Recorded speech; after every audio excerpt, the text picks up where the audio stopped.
Assalamualaikum warahmatullahi wabarakatuh. Di sini kami akan mempresentasikan tentang pengaruh geografi untuk membentuk karakter orang Madura.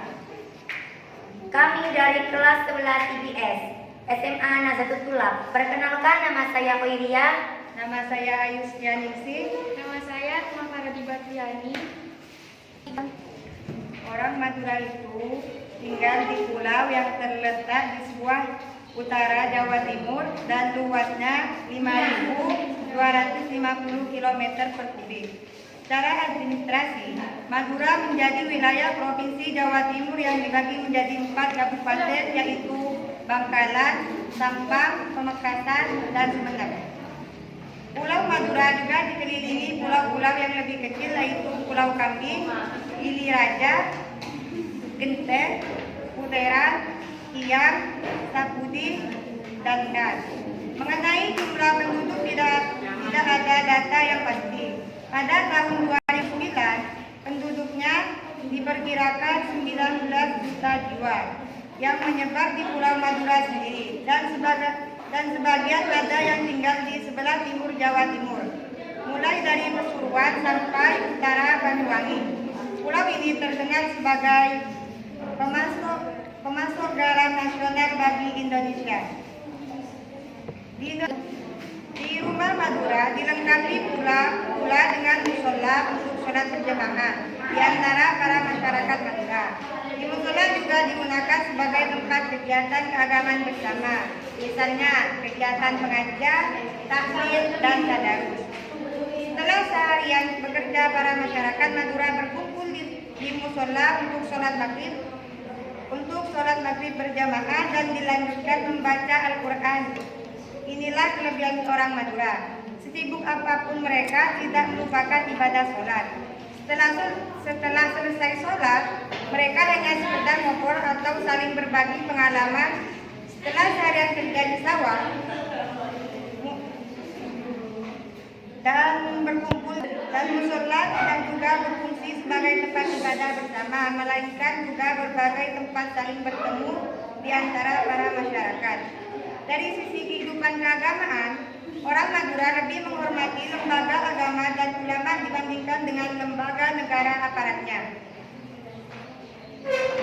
Di Madura yang berkembang pertanian legalan dengan ditanami tanaman jagung dan tembakau, hasil pertaniannya sangat sedikit dan tidak memadai. Banyak petani memelihara ternak khususnya sapi dengan harapan dapat memanfaatkan hasil pertanian yang gagal. Bagi petani Madura, termasuk dianggap sebagai investasi, ketika musim yang krisis dapat dijual untuk memenuhi berbagai kebutuhan hidup. Karena faktor ekonomi yang menjadi salah satu pendorong orang Madura berimigrasi secara besar-besaran ke berbagai pulau Indonesia. Pada masa lampau hingga sekarang, pada umumnya yang tinggal di rumah para orang tua, perempuan, dan anak-anak, sedangkan anak muda kebanyakan merantau ke berbagai pulau di Indonesia. Tidak aneh juga di mana-mana ditemukan orang Madura, biasanya mereka bekerja di sektor informal sebagai pedagang dan penjual jasa. Orang Madura melahirkan sebuah masyarakat yang unik. Keunikan yang layak dicatat untuk memahami sistem hubungan sosial orang Madura dapat diketahui dari pola pemukiman. Pola pemukiman orang Madura yang dibangun menghasilkan longgarnya hubungan sosial dan penumbuhan semangat individualistis dibanding pemukiman desa Jawa yang lebih menumbuhkan komunalisme. Bagi seorang laki-laki, Madura sejak kecil ditanamkan pada alam pikirannya oleh orang tuanya bahwa menjadi laki-laki harus berani meninggalkan kampung halamannya. Seorang laki-laki baru menjadi laki-laki sesungguhnya kalau tidak berani merantau. Bagi orang Madura, harta pusaka dibuktikan dengan harga diri, baik bagi individu maupun bagi seluruh anggota keluarga. Hal penting lain bagi orang Madura adalah masalah perempuan. Perempuan dalam pengertian orang Madura meliputi istri, mantan istri, termasuk juga perempuan yang belum ada ikatan dengan laki-laki lain. Mekanisme sosial ini penting sebab perempuan ditinggal merantau oleh suami terbatas sehingga perlu dijamin keselamatannya. Jika ada orang luar coba-coba berani bersentuhan dengan harta pusaka dan masalah perempuan, maka taruhannya harga diri. Mereka mempunyai pepatah, lebih bagus pote tolang ketempeng pote mata. Artinya, lebih baik mati daripada malu. Bersentuhan dengan harga diri, penyelesaiannya melalui carok, yaitu perkelahian antara dua pihak yang bertikai dengan masing-masing menggunakan celurit. Pada masa lalu, carok sering terjadi dan berakhir dengan tewasnya salah satu pihak. Ternyata tidak semua orang Madura senang jika Madura diidentikan dengan celurit. Bagi sebagian orang Madura, khususnya orang Madura yang berpendidikan dan pengalaman, berpendapatan bahwa terjadinya konflik antara orang Madura dengan penduduk tidak murni lagi disebabkan semangat carok, melainkan disebabkan motif lain atau faktor ekonomi, kecemburuan sosial dan kepentingan politik. Sebaliknya, pencuatan yang peristiwa Sampit dan Sambas sangat mencoreng dan memalukan orang Madura, baik orang Madura yang tinggal di kampung halaman maupun yang tinggal di rantau. Ini bukan sekedar pembelaan yang dilakukan seorang Madura, tetapi nyatanya orang-orang yang tinggal di Sampit dan Sambas telah turun-temurun dan jarang berkomunikasi dengan kampung halamannya.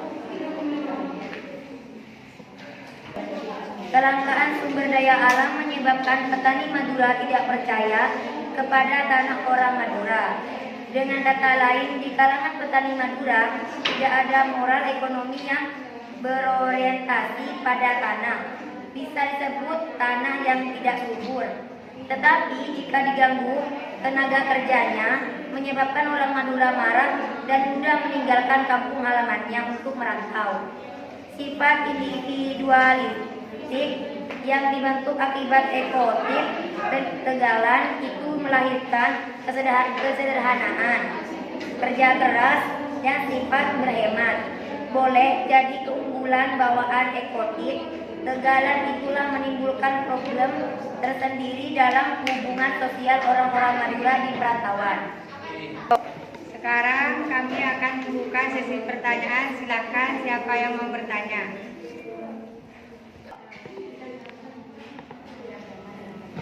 Soal pertama dari Laila, apa saja karakter yang terbentuk pada orang Madura akibat geografis? Yang akan dijawab oleh Ayu.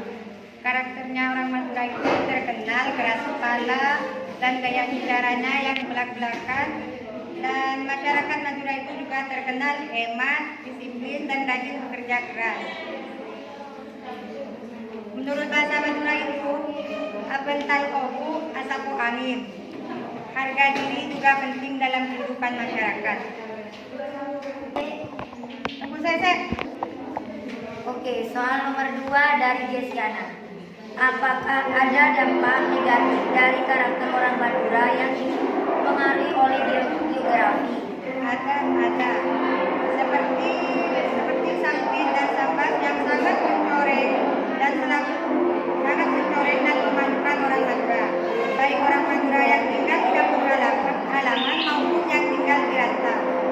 Ini bukan sekedar pembelaan yang dilakukan oleh orang Madura, tetapi nyatanya orang-orang yang tinggal di Sampit dan Sambas telah turun-menurun dan jarang berkomunikasi dengan kampung halamannya.